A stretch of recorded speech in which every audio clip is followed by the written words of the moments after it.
बिस्मिल्लाहिर्रहमानिर्रहीम। अस्सलाम वालेकुम। Welcome to mother small kitchen. I hope सब ठीक ठाक, खुशबाश और खैरियत से होंगे। सबसे पहले बनाते हैं चटनी, जिसके लिए 2 अदद बड़े साइज़ के टमाटर को मैंने क्रश करके साइड पे रख लिया है। और अब कुछ टमाटरों को हमने दरमियान से काट के थोड़ा सा ऑयल डाल के फ्राई पैन में उसमें रख दूँगी, ताकि स्टीम में पक जाए और इसका छिलका निकल जाए। वैसे टमाटर की चटनी है, लेकिन ज़रा अब इसको कोयले का धुआं भी दे सकते हैं। एक दफ़ा मैंने धुआं 2 दफ़ा दिया, तब बहुत ही मज़े का बना था और चटनी का जायका बिल्कुल बारबेक्यू जैसा। तो टमाटर इस तरह जितने आप लोग चाहे, मैं थोड़ा ज़्यादा बना रही थी तो मैंने ज़्यादा टमाटर ले लिए। साथ में ले लिया लहसुन, अदरक को साइड पे रख दिया है, अदरक भी साथ में डालना है। तो लहसुन को भी टमाटर के साथ मैंने पका लिया। अब टमाटर का छिलका हटा लेंगे। टमाटर पक गया है, साथ में लहसुन भी पक गया है। इसका पानी खुश्क भी कर सकते हैं, लेकिन मैंने खुश्क इसलिए नहीं किया कि मैंने थोड़ा थोड़ा गीला गीला बनाना है। तो अब इसका छिलका आहिस्ता आहिस्ता उतार लेते हैं। थोड़ा गर्म है, एहतियात से करें। तो टमाटर का छिलका उतारने के बाद अब इसको इस तरह फोर्क से मैश कर लेंगे। मैं गलती कर रही थी यही कि फ्राइंग पैन में कर रही थी, तो आप लोग किसी बर्तन में, किसी बाउल में या प्लेट में डाल के कर ले। ग्राइंडर जार में भी कर सकते हैं, उसमें इससे बेहतर आसानी से हो जाता है। लेकिन बस मुझे थोड़ी जल्दी थी, तो इसलिए मैंने ये गलती की। आप ये वाले मिस्टेक ना करें, इससे फ्राइंग पैन ख़राब हो जाता है।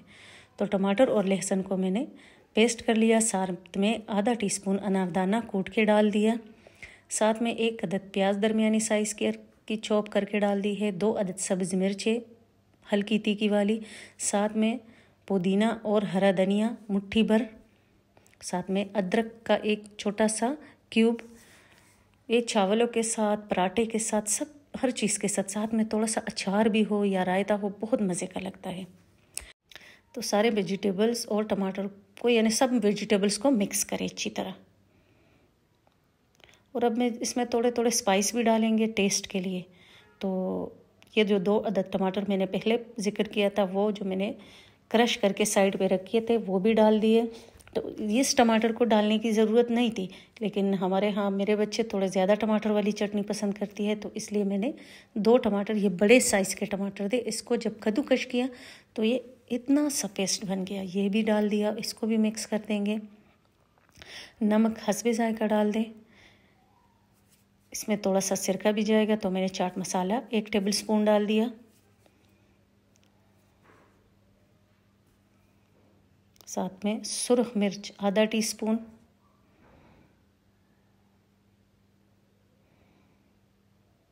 ज़ीरा 1 टेबल स्पून।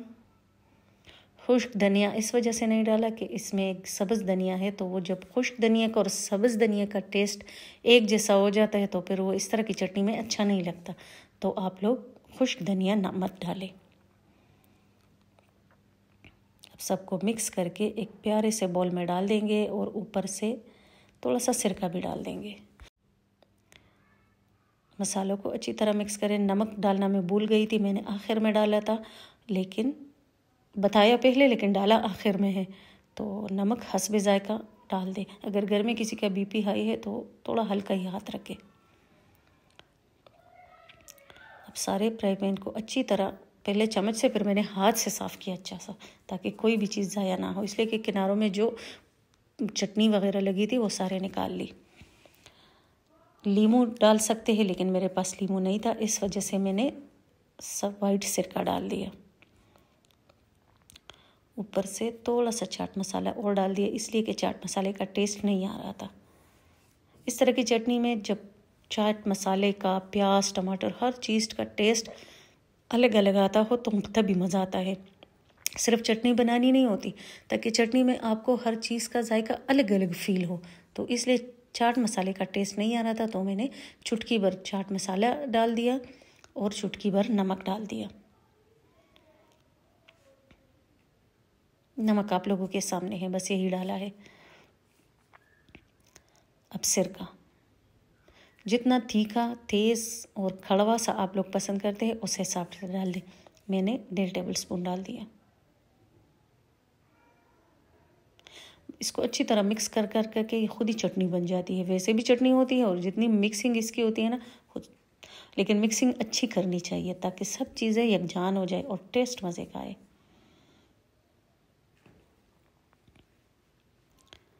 और अब इसमें लगेगा तड़का ज़ीरे का और गोल सुर्ख वाली जो मिर्च होती है ना बेर जैसी, उसका तड़का। 2 टेबलस्पून ऑयल, उसमें 1 टेबलस्पून ज़ीरा और ये 4-5 मिर्चें। अगर ये मिर्चें ज़्यादा हो तो हम इसको फिर किसी और सालन में यूज़ कर लेंगे, लेकिन तड़के के लिए तड़के के साथ बहुत अच्छी लगती है। अब ये है दाल छन्ना। ये तकरीबन ये चटनी से पहले मैंने भिगो के रखी थी दाल छन्ना 2 घंटे पहले, और उसमें मीठा सोडा डाल दिया और गर्म पानी और साथ में मूंग मसूर की दाल, इसमें भी चुटकी भर मीठा सोडा और साथ में गर्म पानी। तो सबसे पहले दाल छन्ना उबालेंगे, इसलिए कि दाल छन्ना थोड़ा सख्त होता है, टाइम लेता है। तो ये 2 से 3 सीटियाँ या 4 सीटियाँ आने के बाद मैंने दाल छन्ने को खोल के उसके ऊपर फिर बाकी और दालें डालेंगे। तो सबसे पहले तड़का बनाते हैं दाल के लिए। तो 4 टेबलस्पून या आधा कप ऑयल ले ले, उसमें लहसुन डाल दिया 2 टेबलस्पून, साथ में 3 अदद टमाटर छोटे साइज़ की, साथ में 2 अदद सब्ज़ मिर्चें और 1 टेबलस्पून अदरक का पेस्ट। जब लहसुन फ्राई हो गया तो सारा कुछ डाल दिया इसको। इसमें अब स्पाइसेस डालेंगे। दूसरी तरफ मैंने दोनों किस्म की दालें उबाल ली है, आगे वीडियो में आ जाएगी। इसमें डाल दिया 2 चुटकी हल्दी, ये घर की बनी हुई हल्दी है, साथ में करी मसाला 1 टेबलस्पून, ज़ीरा डाल दिया 1 टेबलस्पून, धनिया 1 टेबलस्पून, चिकन पाउडर या चिकन क्यूब। दाल चावल में अगर चिकन का जायका हो तो सबको पसंद होता है, वैसे अगर किसी को नहीं पसंद तो स्किप कर सकते हैं। चिकन पाउडर 1 टेबलस्पून भर के डाल दिया।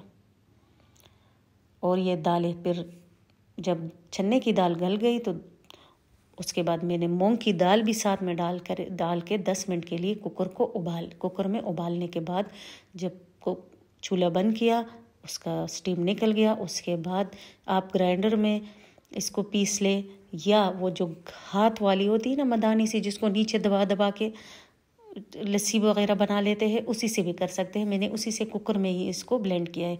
ये इतनी अच्छी तरह गली हुई थी दालें तीनों, इसको मेहनत की ज़रूरत ही नहीं थी। खुद ही 2 से 3 मिनट से भी ज़्यादा मैंने नहीं किया। इसको दबा दबा के बस मदानी की, उसको मदानी कहते हैं, मदानी की तरह इसको पीस लिया और दाल बना के दूसरे चूल्हे पे रख दिया दाल को दम पे। अब दूसरी साइड पे मैं बना रही हूँ चावल। 1 किलो चावल लिए हैं, बासमती चावल, 2 घंटे के लिए भिगो के रख दिए, धो के साफ़ करके अच्छी तरह। अब चावलों के हिसाब से ऑयल डाल दें। मैंने 1 कप ऑयल, छोटा वाला कप ऑयल डाल दिया, 250 ग्राम, साथ में ज़ीरा डाल दिया। ये ज़ीरा पहले से भुना हुआ है तो इसलिए मैं ज़्यादा इसको भूनती नहीं हूँ, फिर जल जाता है। अब डाल दिया चावलों के हिसाब से, जितने चावल है उससे 2 हिस्से। अगर 1 कप चावल है तो आप 2 कप पानी डाल दे। तो 1 बड़ा डोंगा चावल था तो मैंने 2 डोंगे पानी डाल दिया और उसमें डाल दिया नमक और साथ में आधा टीस्पून चिकन पाउडर। और कुछ भी नहीं डालना। अगर आप लोगों के पास देसी घी वगैरह हो तो डाल सकते हैं, वरना ज़रूरत नहीं है। चावल दम पे आ गए हैं, लेकिन नरम चावल बनाए हैं, खिले खिले नहीं बनाए। जब खाने का टाइम आया दोबारा हमने दाल गरम करके आपके सामने निकाल रही हूँ। आप इससे ज़्यादा भी नरम बना सकते हैं, लेकिन मेरे लिए यही इस तरह काफ़ी थी। और साथ में तड़का बना के दाल पे डाल दिया, ज़ीरे का और गोल वाली सुरख मिर्च का तड़का बना के ऊपर डाल दिया। मैं इसलिए चम्मच से डाल रही हूँ ताकि जो बची है दाल बाकी उस पर डाल दूँगी। और साथ में चावलों को दम देने के लिए मैंने थोड़ा सा गरम मसाला और हरा धनिया डाल दिया था, बस, और कुछ भी नहीं।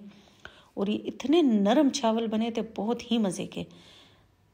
कभी कभी खिले खिले भी अच्छे लगते, कभी नरम अच्छे लगते हैं। वैसे तो खिले हुए चावल बच्चे पसंद करते हैं, लेकिन मैंने सोचा चलो आज थोड़े नरम बना लेते हैं, देखते हैं किस तरह रिस्पॉन्स आता है। तो अब एक प्लेट बनाते हैं मज़ेदार सा, ताकि 2 से 3 बंदे एक ही प्लेट में खाएं। अगर किसी को दाल ज़्यादा पसंद है तो और भी डाल सकते हैं। अब इस पर कुछ लवाजमात डालेंगे। चटनी डाल दी जो बनाई थी मज़ेदार सी, बहुत ही अच्छी चटनी बनती है। और साथ में अब सलाद डाल देंगे, सॉरी रायता, जो वैसे भी चावलों की जान है और इस तरह चावलों के साथ तो बहुत ही अच्छी लगती है।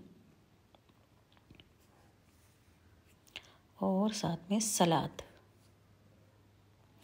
ये बिल्कुल परफेक्ट डिनर है, बहुत ही मज़ेदार है और बहुत ही अच्छी लगती है। आप लोग भी बनाएं, ट्राई करें, फिर मेरे साथ शेयर करें।